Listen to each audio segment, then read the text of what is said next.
Join అయ్యారు మనతో పాటు. ఎస్, చూసారా శివాజీ గారు కామెంట్స్? ఏం చెప్తారు యమున గారు? మరి కొద్దిసేపట్లో ఈవెన్ మహిళా కమిషన్ నోటీసులు ఇవ్వబోతుందట శివాజీ గారికి.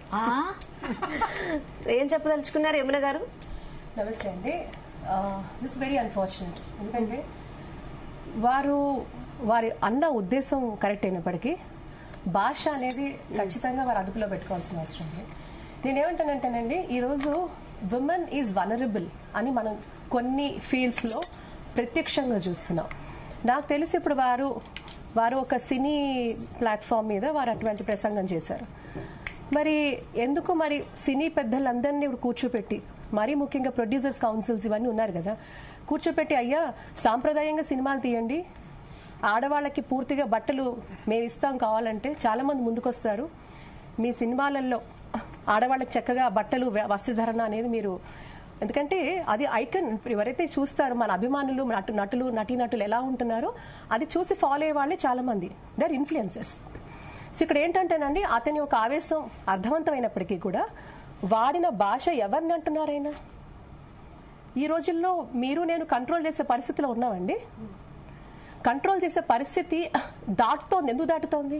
ఇందులో అనేక కోణాలు మనం చూడాల్సిన అవసరం ఉంది. మన కుటుంబ వ్యవస్థ ఎలా ఉందంటే, మన ఇళ్లలో నాకు తెలిసి నా కళ్ళ ముందు పేరెంట్స్ ఈరోజు చక్కగా పౌట్ ఇలా కప్పుకోవాలి కదా, ఈరోజు ఇలా వదిలేస్తున్నాం. చాలా సాంప్రదాయమైన పెళ్లిళ్ళలోకి వెళ్తే కూడా బట్టలు వేసుకుంటున్నారు ఆడపిల్లలు. ఎవ్రీథింగ్ ఇస్ షో కాదా? సాంప్రదాయమైన పెళ్లిళ్లలో చూస్తున్నాను నేను ఇలా డ్రెస్సింగ్. ఇది సో ఇంట్లో ఉన్న అమ్మ నాన్నకి ప్రాబ్లం లేదు, కుటుంబాలకు ప్రాబ్లం లేదు.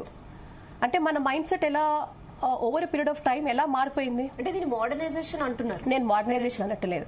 నేను ఏమంటానంటే బట్టలు అనేది మనకి బేసికలీ ప్రొటెక్షన్ అండి, మనకి అన్నిటిగా కూడా. అండ్ సంస్కారం, సభ్యత, మన ఒళ్ళును మనం కాపాడుకోవాలి.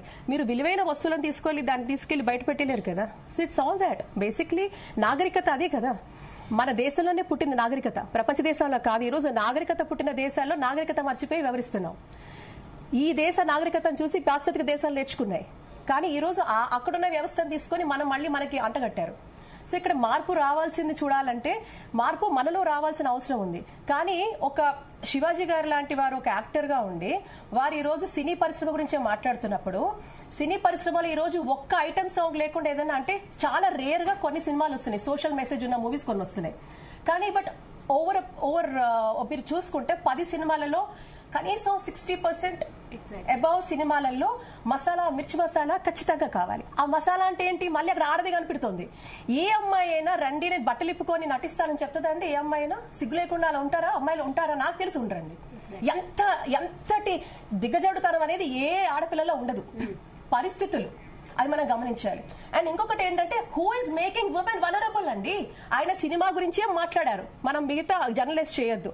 సినిమాలో ఉన్న ఆడపిల్లల గురించి మాట్లాడారు. మరి ఆ సినిమా పరిశ్రమ అంటే నాకు చాలా గౌరవం. అలాంటి పరిశ్రమలో ఆడపిల్లల్ని వనరబుల్ గా ఎవరు చేస్తున్నారు? ఎందుకు? రూట్ కాజ్ విషయం. ఇప్పుడు ఆయన ఆడపిల్లలు తిట్టేశాడు, సరిపోయింది. ఆడపిల్లలు అంతలాగా దయనీయమైన పరిస్థితికి ఎందుకు వెళ్తున్నారు? వాళ్ళని ఎందుకు అలా సబ్జుగేట్ చేస్తున్నారు? వాళ్ళని ఎందుకు అంతలాగా మీరు ఇచ్చేస్తున్నారు? అది వేస్తేనే అమ్మాయికి వేషం వస్తుంది. ఆ వేషం ఉంటేనే ఆ అమ్మాయికి కళలు ఉండొచ్చు, ఆస్పిరేషన్స్ ఉండొచ్చు, డెస్పిరేషన్ ఉండొచ్చు. నాకు పబ్లిక్ ఇమేజ్ కావాలని, దానికోసం అమ్మాయిలు ముందుకు వస్తున్నారు. అనేక కోణాల్లో మనం చూడాల్సిన అవసరం ఉంది. ఇక్కడ ఏంటంటేనండి, థింక్ హోలిస్ట్, అంటే ఎక్కడ రూట్ కాజ్ ప్రాబ్లం ఉందనే దాని మీద మనం ఖచ్చితంగా చూడాలి. ఈ రోజు సినీ పరిశ్రమలో అమ్మాయిలు అలా చేయాల్సిన అవసరం ఏంటుంది? ఒక్క పాటలే సినిమా అంత ఒక ఎత్తు, ఒక్క పాట హైలైట్ అయితే ఆ మొత్తం పాట కోసం సినిమా చూస్తున్నాం. మాట్లాడదాం యమున గారు. చిన్న బ్రేకింగ్ న్యూస్ అందుతుంది. నటుడు శివాజీ వివాదాస్పద కామెంట్స్ పై మహిళా కమిషన్ అయితే సీరియస్ అయింది. శివాజీ కామెంట్స్ పై రాష్ట్ర వ్యాప్తంగా మహిళలు ఆందోళనకు సిద్దమవుతుండటంతో ఉమెన్ కమిషన్ ఎంట్రీ ఇచ్చింది. అలాగే శివాజీకి నోటీసులు జారీ చేసేందుకు రెడీ అయింది. ఇదే విషయంపై మరిన్ని updates crime bureau chief Raviteja అందిస్తారు. ఎస్ రవితేజ, నిన్న నుంచి సోషల్ మీడియా ద్వారా, కొన్ని టీవీ చర్చల ద్వారా నటుడు శివాజీ చేసినటువంటి వ్యాఖ్యలు ఉమెన్ కమిషన్ దృష్టికి వెళ్లినటువంటి వెంటనే, ఇంతకు ముందే దీనిపైన ఉమెన్ కమిషన్ విభిన్న మహిళల అభిప్రాయాలు తీసుకొని రాష్ట్రంలో ఏం జరుగుతుందని కొన్ని అంశాలపైన ఈ సబ్జెక్టు రైజ్ చేసినప్పుడు శివాజీకి సంబంధించినటువంటి వ్యాఖ్యల విషయంలో కూడా కొంతమంది కమిటీ సభ్యులు కమిషన్ దృష్టికి తీసుకెళ్ళడం జరిగింది. కమిషన్ దీనిపైన రియాక్ట్ అవుతూ, శివాజీ ఒక నటుడు అయ్యుండి సొసైటీలో ఎలా నడుచుకోవాలి, ఎలా వ్యవహరించాలి, మహిళలకు ఎలాంటి గౌరవం ఇవ్వాలి, ఇవన్నీ తెలిసి కూడా నటుడు శివాజీ ఈ రకంగా చేతులతో సైగలు చేయడము, పొట్టి బట్టలు అంటూ, సామాన్లు అంటూ రకరకాల ఈ హేళన భాషను తీసుకొచ్చి వందలాది మందిగా చూస్తున్నటువంటి ఆ పబ్లిక్ లో ఈ రకంగా మహిళలను కించపరిచే విధంగా చేసినటువంటి వ్యాఖ్యల పైన ఉమెన్ కమిషన్ సీరియస్ అయినట్టుగా సమాచారం అందుతుంది. కమిటీ అంతా కూడా శివాజీకి నోటీసులు జారీ చేసి ఈ 2-3 రోజుల్లో తన వ్యాఖ్యలు ఎందుకు చేయాల్సి వచ్చింది, ఏ సందర్భంలో చేయాల్సి వచ్చింది, మహిళలు గౌరవించకుండా ఎందుకు ఇంత సడన్ గా ఇంత వివాదాస్పదమైనటువంటి కాంట్రవర్సీ ఇష్యూని క్రియేట్ చేయాల్సి వచ్చింది అనే దానిపై కూడా శివాజీకి నోటీసులు సిద్ధం చేస్తున్నట్టుగా తెలుస్తుంది. ఈ రోజు సాయంత్రం వరకు నటుడు శివాజీకి నోటీసులు అందజేసి 3 రోజుల్లో దీనిపైన వివరణ ఇవ్వాలి, వివరణ ఇవ్వకపోతే కఠిన చర్యలకు సిద్ధంగా ఉండాలి అంటూ కూడా శివాజీకి నోటీసులు సిద్ధం చేస్తున్నట్టుగా తెలుస్తోంది. ఇప్పటికే రాష్ట్ర వ్యాప్తంగా చాలా చోట్ల మహిళలందరూ కూడా తమ వ్యక్తిగత స్వేచ్ఛని దెబ్బతీస్తా ఉన్నారు, మహిళలకు ఉన్నటువంటి ఫ్రీడమ్ ని దెబ్బతీస్తా ఉన్నారు. ఎక్కడో 2-3 చోట్ల జరిగినటువంటి ఒక సినిమా ఈవెంట్ లో హీరోయిన్లు వేసుకున్నటువంటి బట్టలను దృష్టిలో పెట్టుకుని తెలంగాణ సంస్కృతిని దెబ్బతీసేటువంటి ప్రయత్నం చేస్తా ఉన్నారు.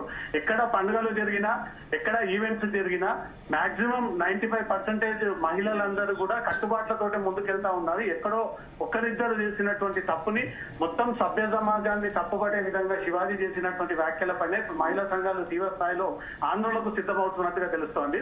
ఒక పక్క శివాజీకి సపోర్ట్ చేసేటువంటి సపోర్టర్స్ పెరుగుతా ఉన్నారు, మరో పక్క మహిళల హక్కుల గురించి శివాజీ ఎవరు మాట్లాడడానికి, అతనికి ఏం రైట్ ఉన్నాయి, కాన్స్టిట్యూషన్ అతను ఏమన్నా ఈ క్రియేట్ చేశాడు అనే దానిపై కూడా అతనికి వ్యతిరేక వర్గం కూడా తీవ్రంగా జోరుగా సాగుతోంది. Okay Raviteja, thanks for the updates. Basically introspect అండి. ఇప్పుడు రూట్ కాజ్ మహిళలు అట్లా బట్టలు వేసుకుంటున్నారంటే మహిళలు వచ్చేసి బట్టలు వేసుకోరు కదా, ఎవరో చెప్తారు కదా, సినీ పెద్దలు, ప్రొడ్యూసర్ చెప్తారు, డైరెక్టర్ గారు చెప్తారు, అమ్మా ఈ బట్టలు వేసుకో అని అంటారు కదా. So he should basically understand that. మనం ఏదైనా ఒక మాట మాట్లాడుతున్నామంటే కళ్యాణి గారు అంటే యమున గారు చెప్పినట్టు మీరు యాక్ట్రెస్ కదండి, లైక్ ఇప్పుడు ప్రమోషన్ లో ఇలా రావాలి అని ప్రొడ్యూసర్ కండిషన్ పెడితే ఆబ్వియస్లీ వెళ్లాల్సిందే కదా. కాదు యాక్చువల్లీ ఏంటంటే మేడం ఇందాక సినిమా ఇండస్ట్రీకి సంబంధం అన్నారు. నో, సినిమా ఇండస్ట్రీకి సంబంధం అయితే మహిళా కమిషన్ మొత్తం అందరు మహిళా కమిషన్ అంతా కలిసి ఇలా ఆందోళన చేస్తున్నారని ఎలా చేస్తున్నారు? నో, అందరికీ యాప్ట్ అవుతుంది, అందరికీ అట్రాక్ట్ అవుతుంది. ఈ విధమైన ఏదైతే మనం మాట్లాడుతున్న వ్యాఖ్యలన్నీ కూడా అందరూ అట్రాక్ట్ అవుతారు, అందరూ కూడా ఇన్వాల్వ్ అవుతారు. సో నేనేమంటానంటే ఇండస్ట్రీ గురించి స్క్రీన్ పైన కనిపించడానికి, కొన్ని ప్లాట్ఫామ్స్ లో కనిపించడానికి చాలా మంది